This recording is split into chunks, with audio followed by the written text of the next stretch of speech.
Good morning, good afternoon, good evening, whichever time you're watching us. Welcome to our viral episode of the Teachers Lounge Talk Show. It feels so wonderful to be back in our makeshift mothership. It feels wonderful.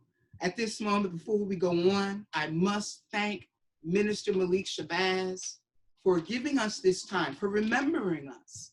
He gave me a call. Listen, can y'all come back on because all this is going on? I said, let me call my troops. And here we are. Thank you so much, Minister Malik, for understanding that education is vital.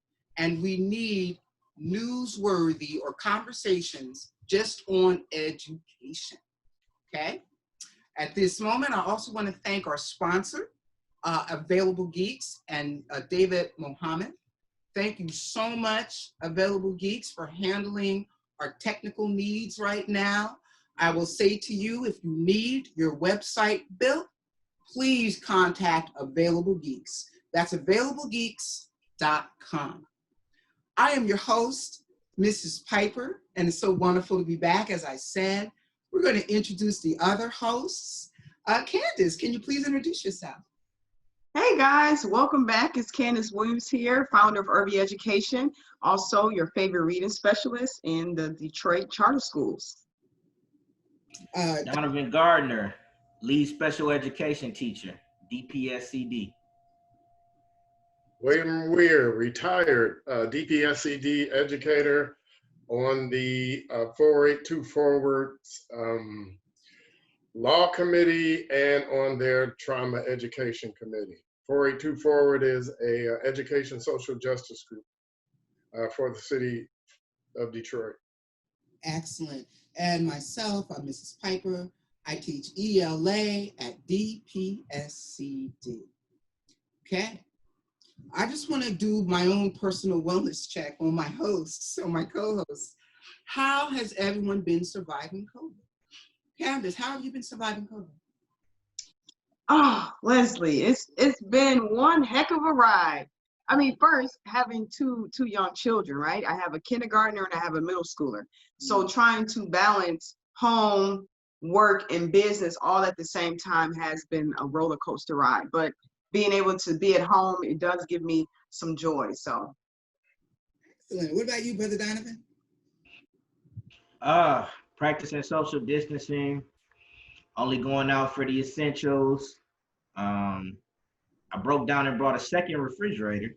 So I have one upstairs and one in the basement because, you know, when the pandemic first hit and we were told that we weren't going back to work, I thought the worst. I didn't know what was going to happen. I went and bought a refrigerator, filled both of them up, made my own little pantry in the basement. But now, you know, I'm just, you know, staying out of the way, not doing too much of anything. And if you don't need it, you'll eat it. That's the great news about piling things up. What about you, Mr. Weir? Brother Will, how are you? Hey, same thing. Biggest bummer out of all of this. This is the first time in 23 years I haven't coached a Little League team. But being 66 and wanting to be 67, I just decided to keep my distance this year. I've been volunteering for PAL, you know, taking temperatures and making sure the people in the dugout have their mask. You know, helping out my brother a bit. Well, helping him out a lot. And enjoying the time, especially my yard. I really get to enjoy my wife's utopia out there in our backyard. Excellent. Well, I'll tell you. Well, for me, I continued to bike ride. After a while, when it became, you got to put a mask on, I don't bike with a mask, but I will always bring it with me because I have to stop and get off and go into the store or something. I can walk my dog, you know, with my mask on. And I'm just doing my best to have normalcy. You know, I know, Candace, you said you have children. I have a 11-year-old at home. And it was, I think the hardest part was she didn't have an outlet for all that energy she has. Right. Gymnastics and dance and robotics. And now she's just doing TikTok videos, you know. So what do you do to keep her like entertained and engaged at home? because I feel like I'm running like a at-home summer camp. Yeah. So, you know what? We go out. She goes out and rides her bike. So I'm glad she has that outlet. She cooks. She started cooking more. We do hand games. You know. Oh yeah, I remember those. You know. We do, and I told her, like, she likes to be in my room a lot, and I'm like, okay, if you come in here, there is no phone. All right, we're gonna talk. We could watch TV together, but you're not gonna be on the phone playing a game. While let's dialogue. So I'm hoping I'm keeping her active in her mind, so that she doesn't have that learner's block, because she's just been ED all this time, you know. Well, that's a good thing about the exercise there, Leslie. We ride a lot too. One of the advantages of living, a mile from Belle Isle, we can be there at a moment, but notice. But just studying everything I could about the COVID exercise. Diet is always good, but exercise. So we've been doing a lot of biking and yoga and little weights that we have in the basement. Yeah. Oh, nice. One of the things I remember saying to my kids when we went online, and we're going to talk about that in a minute, was please exercise, because you know what was going to happen. Everyone's going to eat because you're out, and everyone's going to gain weight. And I told them, please, it doesn't have to be you. Get out there and work out, and ride your bike, run, do something, play basketball, do something. Right. Get your heart pumping and you're moving around. And you and Candace look great, Leslie. I can tell y'all been working out. You both look good. I'm telling you. Oh, thank you. Look at this. Go ahead. All right. Just a little bit. What? So let's talk about going online, transitioning online. Now, I must ask, I'm going to start with you, Candace. What was that experience like for you? Well, it was very interesting. And because I'm a part of support staff, right? I don't have a classroom because I'm not a general ed teacher, but me and my team at Reading Interventionists, we were pushing to the classroom. So they began to say, hey, well, why don't you push into the classroom in the virtual world? So what we would do sometimes is that they will break the students up into like those little meeting rooms on a Google Classroom. And so we would go in and we would go through like phonics instruction. The only thing that I didn't like is that I'm so used to having books for the kids and like those hands-on manipulatives, and we didn't have that, but we tried to make it as engaging as possible. But it was tough. It was tough. What about you, Donovan? I had a probably a different experience than general ed teachers. Like Candace, I pull kids out of the classroom. I'm the lead special education teacher for Resource.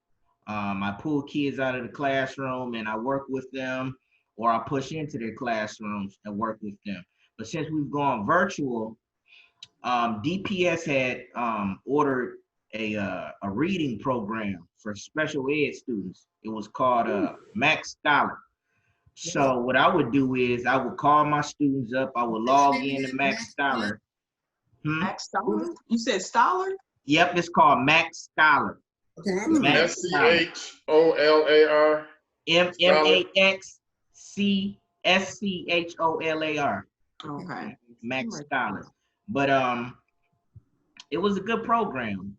It taught the kids reading, phonics, writing. And like I said, what I would do is I'd just log in with my students and we go through the program together. They enjoyed it, but also they had the task of still doing their general ed work. So I would try to push in with them virtually, like Candace was saying, as much as I could. But for the most part, I was just working with every student one-on-one because I only have a caseload of 10. So my responsibilities aren't as great as a general ed teacher with, like you, Leslie, with maybe 30 plus students. And Donovan, let me ask you, because this is something that I know is like extremely important when it comes to compliance, right? Mm-hmm. So how did the special ed department stay in compliance with the state laws and regulations for special education, given the fact with COVID? We absolutely had to stay in compliance. That was, aside from the easy task of teaching those 10 kids, we had to hold IEPs which for those of you who don't know what an IEP is, that's this little piece of paper that's a legal document that makes sure that the kids with special needs get the education they're supposed to get. And the education is tailor-made to their needs. That's what an IEP is, individualized education plan. So yes, we had to hold IEPs through Microsoft Teams. We had to get it done. You know, our principals and administrators had to be in on the call, just as if we were in person, but we were only holding them virtually. So we made sure we stayed in compliance, if nothing else. That's awesome. What about you? Well, Will, you're retired. So I'm curious. I know you have a lot of older friends that probably still teach within DPSCD. I'm curious too. You cut off. Say that again. You have a lot of older friends? No, you broke up. Oh, okay, I'm sorry. What are you curious about? Okay, I was going to ask you, you probably have a lot of older friends in DPSCD, maybe close to retirement, that reached out to you about online instruction. Can you tell me what they said about teaching online? Probably for the first time in their career. Well, it was probably you all had the same experience. It wasn't very well planned at first. There were a lot of glitches. Some people were saying the lack of participation. And that depended on the geographic area you were in. Like we're trying to collect some information now with our group. When you look at the socioeconomic situation, what did that play a role in how many kids participated and how many did not? You know, of course, we're working on having citywide, making sure that everyone has citywide free access. You know, but most of the older people, they are afraid. You know, being in that age group, that vulnerable age group, they are afraid. You know, especially, and this is not to disparage low income areas, but we know how sometimes certain things aren't available to them, maybe hygiene wise, things like that. Right. And you know, and a lot of it could be culture. When you're trying to survive, maybe a lot of so-called cultural norms aren't necessarily taught. I mean, I remember I used to leave school sometime. It's 2:30 and 3:30 in the afternoon, and 5 or 10 people out on the porch, you know, partying. And that's the whole, not disparaging people, but that's the whole systemic things with no jobs, scarcity of jobs and things like that. So a lot of teachers in that respect, you know, they are afraid. They have families too. A lot of them have, you know, grandchildren. Some of them have little children, younger children. I'm going to do so. I'm going to share a screen. I'm going to share something with you all. And I hope I do this right. Where's my share screen button? Share screen. All right, hold on, everybody. Can you see this photo? Yes, I can see it. Oh my goodness. This photo, now this is actual, a photo from Georgia. I'm trying to pull up my email right now so I can read you exactly what county it's from. This is from the first day of school in Paulding County, Georgia. First day of school, you know, they go, Southern schools, they go back early, like in August. Take a look, everybody. If you notice, you have what? I see 2 people with masks on and everyone else. Now, I don't know what these people, because their backs are to us, but just look at those that we can see. And how many people do we see that don't have a mask? They don't look 6 feet apart to me. So are teachers supposed to monitor the social distancing and wearing the mask? Are we supposed to do that? No, we did have a DFT meeting today, and unfortunately, I got on too late, so I wasn't able to participate, but I'm really curious. Who's going to be monitoring to make sure students are socially distanced and they're wearing their masks? Because that's not going on in this picture. And see, you know, Leslie, that's the concern, is that how much is it that we're going to be asked to do? So not only are we asked to go back into the schools, but we also asked to be the health and sanitation department, right? Right. Make sure you keep your mask on department. And right. it's a lot. That's a lot. Donovan? That's a lot to ask. And then what's the penalty? What do you do with a kid who refuses to wear their mask? That's just like telling a kid to tuck your shirt in. You got to tell them to tuck their shirt in 1,000,000 times a day. They're gonna tuck it in when you tell them to, and as soon as they turn the corner, they untuck it. Or in this case, they're gonna put their mask on when you tell them to. Then as soon as they turn the corner or go into the bathroom with their friends, they're gonna take the mask off. So it's gonna be interesting to see, because our knuckleheads like to buck the system. Mm-hmm. Well, this picture, this particular picture, you might say it's somewhat of an exaggeration, but it isn't. This picture comes from one of those really right-wing areas in Georgia. They don't believe it's County. It's Paulding County, Georgia. Right. I remember seeing this. Mm-hmm. But that being said, you have little kids. You have kids from kindergarten to probably 5th or 6th grade. It's going to be hard for them to be that regimented. Yeah. And then I've been reading some things psychologically. They have been cooped up all of this time, and now you're putting them in a situation where they have a little bit of freedom, and they're going to act the way kids act. Correct. So how do you monitor that? And too, William, I was going to say that I've heard that there are options where for some children, they may not want to wear the face mask. It might be uncomfortable for whatever reasons, health conditions or whatnot. So then they have the whole face shields as well in place. So the question behind the face shields is that if we're supposed to collect those at the end of the day, because they don't get to keep them and take them home, who's responsible for sanitizing those face shields? Right. Well, I know DPSCD, Leslie and Donovan, correct me if you're wrong. Didn't VD say he has to hire extra sanitation, that they've already went through hiring extra sanitation people? I was on one of the town halls, and it sounds like that's one of the things he said that they have done. They had to in order to open in time. They're behind the deadline. Like right now, they had those kids going to summer school and all the buildings weren't even clean. So I don't understand how they could have had face-to-face summer school if the whole process was still in motion. There were still buildings being cleaned out.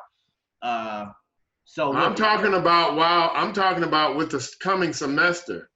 Now, did I hear right? Didn't he say that he hired more people that's going to be on site? I didn't understand that to mean they were going to stay on. I assumed it to mean he hired additional staff. He hired additional companies to get the school year started. Not that he was going to keep them on. So we have to find out that whether that's he's keeping them on or not, because I didn't hear him say he was keeping them on. From my understanding is he only hired that additional staff because we have a deadline that we're already behind and where we're supposed to be to meet the PPE requirements. So that's why he hired those other companies. It wasn't that they're going to stick around or he's keeping them. Now, if he is, that'd be news to me. But that's not what he said in the town hall meeting. That's what you all are going to need. I mean, you know what? I was in late January, very early February. I was in Taiwan and Thailand, and they had cleaning people everywhere. I mean, every time you left out of a restroom, somebody was there spraying, somebody was there wiping down. So if you look at an elementary school, you're going to have to, like they used to have hall patrols, you're going to have somebody constantly patrolling those restrooms and things. Otherwise, it's going to be a wrap. I'm telling you right now. That's a good idea, Mr. Weir. And I'm going to say that I'm going to tell my administrator about that. We're going to need somebody like a bathroom monitor. You know how you go to those nice restaurants and things and they have people in the bathroom that pass you a mint or hand you a napkin. We're going to have to have somebody in those bathrooms. That sounds like the club, Donovan. I don't know. That sounds like... But I love it. I love the sound. Well, I tried to clean it up. What did I say? A nice establishment. Yes. That was good. That was good. Well, last comment, because I don't. Well, no, go ahead. I'll come back to it. Go ahead. Okay, so I'm gonna unshare the screen. Give me a moment. All right, so I'm back. All right, so this is what we're facing, everybody. So let's just get to the question. Should schools reopen? Should we be going back? Because right now, Dr. Vitti is expecting teachers to go back September 8th, everybody. We're expected to go back September 8th. And I did go to his town hall, I believe this past Wednesday, I think it was, or Tuesday in the evening. And he did say something about a stagger. Some kids will go Wednesday and Friday. Some kids will go Tuesday and Thursday. What do you think about that? Should schools reopen? I don't think that we are in a position yet where it's safe enough. And so beyond the whole idea that school is a safe haven for children, I understand that. It's beyond academics, but it's about social and emotional, getting their needs met. As Donovan is the supervisor of his SPED department, it's important. I get that. However, we cannot compromise the safety of children and the safety of parents and staff members. It will just, we're not ready. You know, like Kevin Hart say, I wasn't ready. We're not ready. No, we're not. How about you, Don? Nope. And just to piggyback off of what we were talking about earlier with the bathrooms, there will be times, and there's even in some buildings where that water is cold.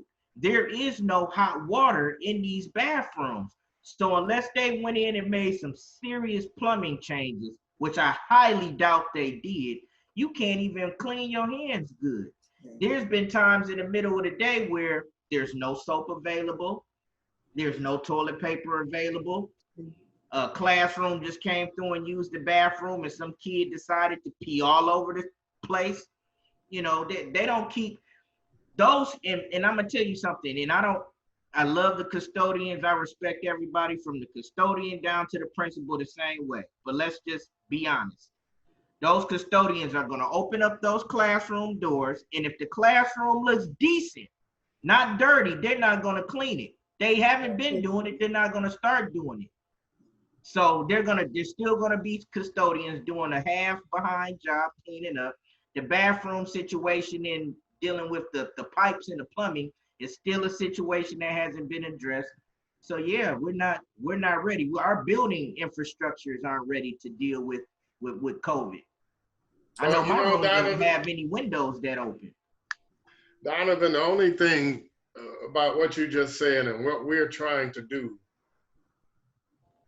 when you say things like that about the custodians, what we've tried to do in our organization, when we make statements, we want to have some empirical evidence, some facts, because we think that you guys are kind of being taken for a ride when Vitti says that we've talked to all of these parents or surveyed all of these parents. Have you guys seen the survey? Yes, and I filled it out. But how soon did you get it back? Because what I was saying, he was saying that most of the parents, like Trump does, and I'm not trying to despair. Oh yeah, they already told us. Most of the parents told us. So how did the survey go? I heard there was some problems with it. Well, I didn't get a survey. Well, I did some. If I did, I believe I got one, but I couldn't access it. Something was wrong with the link. Well, I know I got one, and it was fairly simple, asking me, if I recall correctly, asking me if I went face-to-face or virtual. I mean, it was very quick. And I submitted, like when I first got it, I submitted it because I don't play with surveys. I want to get it in, So where's the results? Did you see the results? I don't know. I'm sure that he shared the results, which is why I guess we're opening, and I guess the push is more parents put in face-to-face. Now I can say I put in online. However, my daughter wants face-to-face. And I remember putting those different answers in there, and then I submitted it. So if most parents are like me, and we have some real up-on-point parents in DPSCD, yeah, they probably did the survey, and they probably submitted it, and the numbers that Dr. Vitti said were probably accurate. Now, I don't know, I haven't seen it, but like the data, but I can tell you that there was a survey. I did fill it out. It was easy to read, very friendly, very user friendly. And I submitted one. And so in our district, in university prep schools, we did have a survey. They did show us the results. And I believe it was about a little over 60% of parents wanted to do virtual. And then it was the hybrid. And I believe that took about maybe 20-something%. But in all, when it was broken down, it was only about maybe less than 10% wanted to do 100% face-to-face. In fact, I think hopefully, maybe I didn't go through, but I sent you guys a survey that our organization was doing. I sent it out. Yeah, thank you. And it kind of mirrored what Candace just said. We had 59% who wanted virtual, 34% who wanted hybrid, and 6.5 wanted in person. So that sounds like it kind of mirrored. And see, we got back about a little over 1,000 surveys. So these came back from people like you guys, Candace. It came back from Leslie. So when we go in there and talk, and I wasn't disparaging anything you said about the custodians, Donnie, but it's just like this fight is so serious. We are trying to stick with facts and empirical evidence, and I know what the thing about it is, as a teacher, I've been teaching for 15 years, and we all know that you've had good staff, you've had bad staff. You've had custodians that have done an excellent job, and then you have custodians that didn't do a diddly. I know so what all you I'm mean. saying is, back then when you had a custodian that didn't do their job, okay, we'll get you next time. Now it's life or death. So no, you see I know what you mean. And I wasn't trying to throw them under the bus. I was just saying. No. I said that to say we're not ready based on the norm, the practical norms that go on in the school. I know they open up the door, because I keep a clean classroom. I sweep my floor myself, wipe my desk down myself. So a lot of times, but my carpet area may need to be vacuumed. Sometimes my carpet won't get vacuumed, and I'll know it's because I know they opened up my door and said, "Oh, his room clean, Gardner's room straight," and then they go on and chill somewhere. Because think about it honestly, I'm not sure, but I want to say the custodians were working during the summer, weren't they working? I believe they were working. I don't know. No, they were chilling somewhere, Donovan. Like, no, I'm just joking. Like you said, they were chilling somewhere. But see, that's still good. That's still good information. We still had to hire. We still had to outsource more cleaning, 2 new cleaning companies. And I didn't hear Vidi say he was keeping those cleaning companies on should face-to-face continue. So if we get rid of those 2 cleaning companies and we just dealing with this, because I don't even think that's a janitor company. I think those are the people that come through and fumigate the buildings. I think it's more to it than just the janitorial cleaning within those companies that he hired. There's more to it than sweeping and mopping. So we're gonna need more janitors on hand. It's just a real messed up situation. That's why I was agreeing with Candace. We're not ready. Our day-to-day norms, as we know it, 15 years teaching with DPSCD, as we know it, I know we're not ready for face-to-face learning for a pandemic. Not at 100% capacity, maybe not even at capacity at all. The reason why I said that is someone in my situation where I only have 10 kids on my caseload, I can do a one-on-one distance learning with my students in my classroom. Leslie, you can't do that. You teach 3 sets of what, 30 kids? About 3 different sets of 30 kids? 6th, 7th, and 8th, and last year all of them were combined together. So, but not all the kids showed, but enough of them did. Like on a good day, I could have like maybe 48 kids, and that's both sections. That's all 6th grade, maybe all 7th and all 8th. But a lot of kids weren't showing.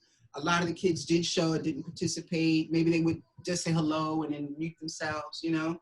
But one thing that scares me, okay, about returning to school in the fall, I am that teacher. In fact, every teacher I know fits this category where you keep a cold, you keep a sniffle, you keep a cold, you keep a cough, because you're surrounded around young people that don't necessarily cover all their mouths. You know, some of them do it by accident. That's true. They didn't know it was there. Right. Some do it deliberately, just for fun, you know? And my concern is something, we may pick up something. Every teacher I know keeps a cold. Okay, we don't want to, but that's just the nature of the game. And in fact, I remember one of the last days, maybe the last week of school, so we're going back to March now, and COVID was all up in arms, and I think the colleges just called it for the year. And I was in my classroom and I sneezed and all the kids moved to the back. I'm like, COVID, oh no, COVID. And I was like, oh, come on, I didn't travel. Fine, I got this cold from you all, you know? So that's a concern of mine, you know, that it might transgress into something much more complicated than just a common cold. And that's what kind of bugs me when they throw out all of these facts, because statistically, a study that happens to teachers. I mean, that is a more common thing among teachers and what did they say, those cubicle office workers? Mm-hmm. I haven't heard anybody say that. And then going back to what you were saying, Donnie, now these are good teacher stories, like what you just said. Because I experienced too. I thought a kid stole a sandwich of mine one time. I came back the next day, it was under my desk. So I said, well, who cleaned my room? No. I mean, going back what you said. So not just coming with the facts, but when you tell stories like that, you know, yeah, DPS has had some shoddy custodians. But going back, Leslie, she is absolutely right. Where are those studies when they talk about, you know, cubicle office workers and teachers? They've done studies that happens during the fall and winter and people that work in those type of environments. But you haven't seen a study like that. Yeah, which is the Apex, right? Mm-hmm. Wow, what school is this? You know, Chicago. You see it? Okay, hold on. Let me get my camera back on. Still doing the share thing, everybody. So I'm kind of, give me a moment. So you see me? Hi, everybody. All right, so I'm going to pull this up. Hit the share button. All right, can you see? Yes, I can see it. Yeah. As we see, Chicago, which is our neighboring district, okay, a state, okay, Chicago Public Schools will go fully remote to start the fall. I don't understand why Chicago and many other school districts already have said they're going to go remote, and why DPSCD seems to be so fixed on going back to school. I don't quite understand it. Can someone enlighten me? What do you think about Chicago, in my mind, doing the right thing, which is we're just going to stay home until we get this COVID thing under wraps? What do you think about that, Candace? Honestly, I feel like that's the best choice. That's the best way to go. I mean, when you think about our sister city like Chicago, and they were in a position where they had hit the apex and it was their numbers were outrageous as well, we should be following suit to the same cities and areas that was most affected by COVID. They're not returning. What's going on with New York public schools in the New York City? What are they doing? I don't know about New York. Just wondering, because I know about Chicago. Well, you might get the argument that New York, Chicago has a higher density of kids, but I still go along with Candace and probably the way you guys feel. I don't care. Mm-hmm. That it should be closed. I mean, Ann Arbor is closing, right? Much smaller district. In Southfield, I believe Southfield decided to go 100% virtual. I mean, here's the thing. We are supposed to be enjoying these last little few weeks of summer vacation. William, I know that this is normal for you now. Like you don't have to worry about the summer coming up for your time to be free. But we going through all of this anxiety. for no reason. We just need a definitive decision and not wait until 2 weeks before school's supposed to start. There's a lot of planning that parents have to put in place. But we shouldn't be walking around worrying about whether or not we have. You're on mute. Candace, you muted your mic. There you go. You got it, Candace? Should be Yes. good now. Phone calls coming in and text Oh. messages. Yeah, and just so I could read the sub-headline, it says the district has planned to bring most students back 2 days a week. And that sounds familiar. That sounds like Dr. Vidi's plan, 2 or 3 days a week. But is now planning to provide distance learning only, at least initially. So Where's this? But look, my respect to Chicago. That sounds like double talking. Yeah. How you gonna bring the kids back 2 days a week but not offer education? What are they coming to the school for? Mm-hmm. But I was curious, Candace, about your school district. Have they provided any virtual professional developments for the teachers? So we are about to begin that, I think is next week. So we are about 3 weeks out from school beginning, and now we're just now getting into those professional developments. I think it's called Schoology. Well, I want to say Schoology, but it's like, yeah, like that's not the way that they break the word up. But they're going to use that as well as some other format platform. That's whatever. what we're using. We're using Schoology and Microsoft Teams. Okay, yeah.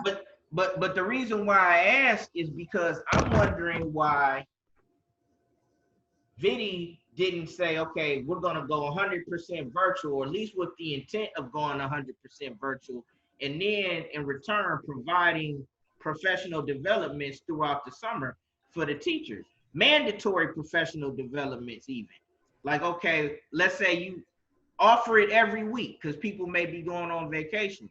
They should have offered it every week and made it mandatory. And you know, they'll have a way to do their checks and balances. You want your job in the fall, you have attended the virtual courses, professional development, because we count on you to teach these kids virtually. There wasn't any PDs. I don't know how they can hold teachers accountable. Where they went wrong was when they told the kids that it didn't count. You remember that, Leslie? Yep, accountability. I do.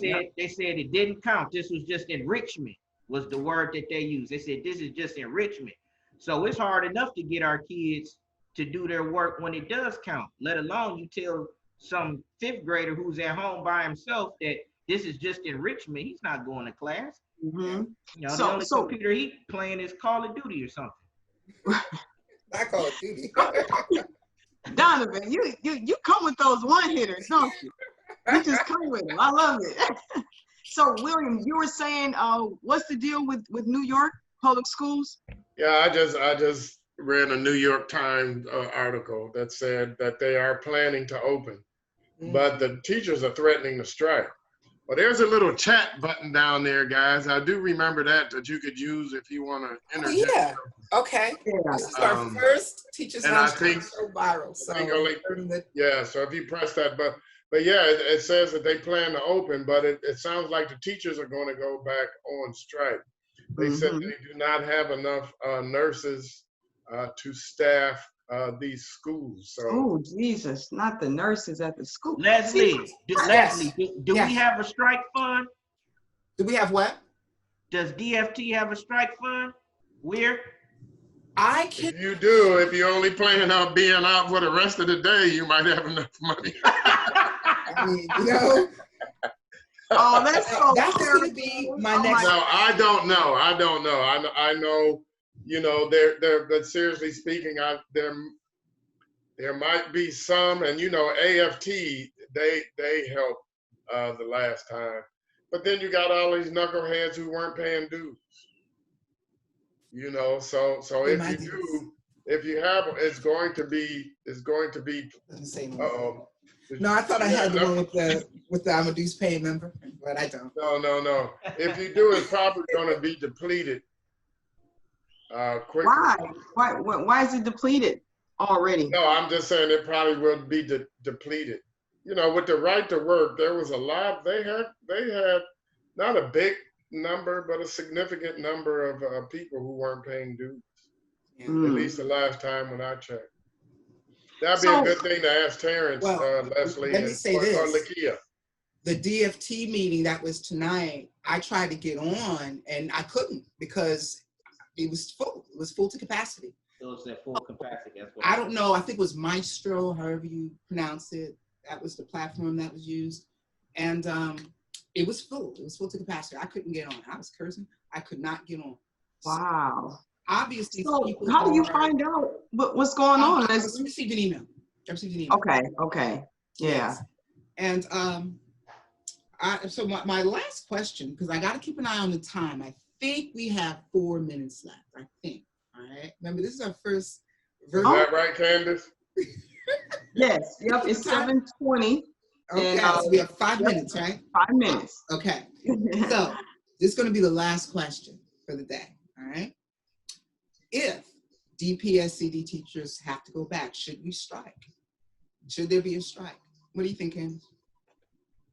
I believe that there should be a strike. Am I the only one who woke up in the middle of the night and thought I had COVID like every other week, every other day? Yeah. And just because I went to the grocery store, right? Yeah. I don't need this kind of anxiety and stress in my life. You know what I mean? So, Well said. yeah. What about you, Donovan? Yeah, I honestly don't think it's gonna get to that, and I'm being cautiously optimistic, but you may have heard it here first. I think Viddy's, you don't want to tear up the district. So if your teachers is saying go virtual, go face to face, and that's what you're gonna have to do. If your whole goal and objective is to retain your students, then you gotta retain your teachers. So you ain't gonna have no district if the teachers walk out. So Not if he outsources it. momentum and the way things are going, I'd be shocked at Vinny and the board if they force teachers to go on this strike. I'd be shocked if it got that far. But if they don't go fully virtual, then that's what's gonna happen. What about you, Will? What do you think? I think the power is in you guys' hands. It's hard enough to fill all of the vacant slots when there wasn't COVID. Yeah. So unequivocally, I think you all should strike. It looks like a lot of other large districts are going to strike, and we're you're going to have to force the federal government to do better. Yeah. And That's this the is one key. time when the people have the power in their hands to make a change. Now, so let me ask this, and this is going to be the last question, I think. If we go on strike, what are the possibilities that our jobs are going to be outsourced to these companies and that they're going to send teachers? Could that happen? I don't think there's any one of those kind of problems. Why not? Why couldn't that happen? I mean, I don't want it to happen, but why couldn't it? The teachers, we don't want to. Do you realize how long it would take to get that in place? No. And legally, I mean, just the logistics of replacing all of the teachers. Then you're going to run into lawsuits because Michigan law says that you have to be certified in order to teach. And then on top of that, how many people are you going to think there's going to be standing in line to take these suicide positions? Yeah. A suicide mission, being a teacher. So the first thing all of the teachers unions would do would be to file a lawsuit, to file an injunction, because it has to be certified teachers. So this is what I'm wondering too, Leslie, and I know we have about 2 minutes left, but in order for us to really make change, we need the parents to speak up too.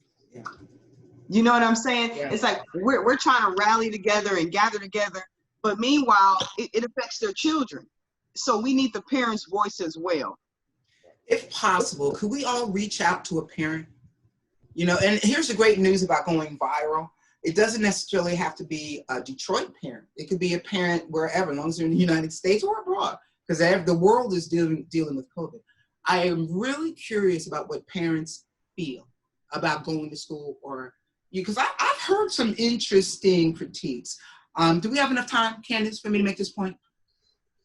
We have 1 more minute left. Okay, well, you know what? I'll make it next week then, because we're going to close. I am very excited. We're so happy to be back. at the Teachers Lounge Talk Show.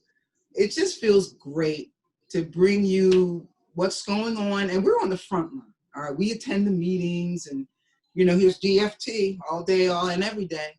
So I so thank you. You have any closing statements, Candace? Well, I just want to say, I just want everybody just to stay safe. Stay safe. Protect your mind, your body, and your spirit. That's the most important. What about you, Donovan? Closing statement? Glad to be back. Welcome back, everybody. What about you, Brother Will? Yeah, if you want authentic parent statements, please share our survey, and we will. In fact, I'll get it on the screen and share it with you, because these are authentic parent voices. And we're also scheduling another listening session in Brightmoor, where we invite the parents. There's this big field. We ask the parents questions. We had one last week. That's where we got some of our information from. So if you want some real authentic parent voices, please share that survey.